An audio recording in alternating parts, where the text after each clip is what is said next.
Hello everyone, let's start what I ate in a day. Morning এ একদিকে Sujit চিলারের batter, তার সঙ্গে আমার ফ্যাট বার্নার ড্রিঙ্ক, বাদাম সব একসাথে চলছে।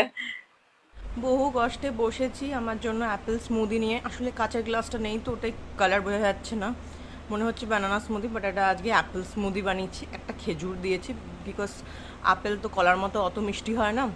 আর ছেলের জন্য সুজির চিলা, ছেলে এটাই খুব ভালোবাসে, তাই সকালে আজকাল আর ডিম দিচ্ছি না গরমের মধ্যে।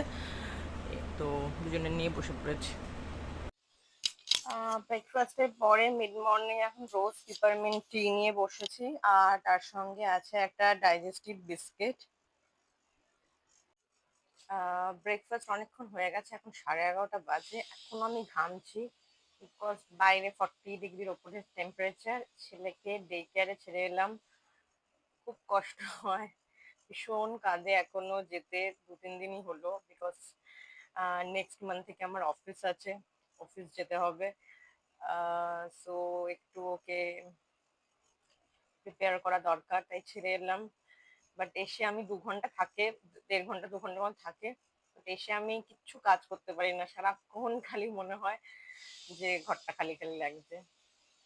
তো ওকে ছেড়ে দিয়ে এসে এই বসলাম, একটু চা খাবো, খেয়ে রান্না বান্না শেষ করবো, দেন একটা সময় ওর বাবা অফিস থেকে এসে ওকে নিয়ে আসবে, এসে লাঞ্চ করবে। সো 1.5 ঘন্টা টাইম আছে, 3-4 পদ রান্না করতে হবে। Mid morning a as usual মানে ওই চা খাওয়ার পরে একটু মুসম্বি খেয়েছিলাম, একটা অলরেডি খাওয়া হয়ে গেছে, 3 পিস পড়ে আছে। লাঞ্চে ছিল ওটস এর খিচড়ি, আজকে মসুর ডাল দিয়ে বানিয়েছিলাম, আর সমস্ত রকম ভেজিস ছিল, যেমন হয় ওটস এর খিচড়ি সেরকমই ছিল। আর তারপর লাঞ্চের পর পোস্ট লাঞ্চ একটু জিঞ্জার লেমন ওয়াটার খেয়েছিলাম, শেষ হয়ে গেছে অলরেডি, খেতে খেতে অফিস করছিলাম।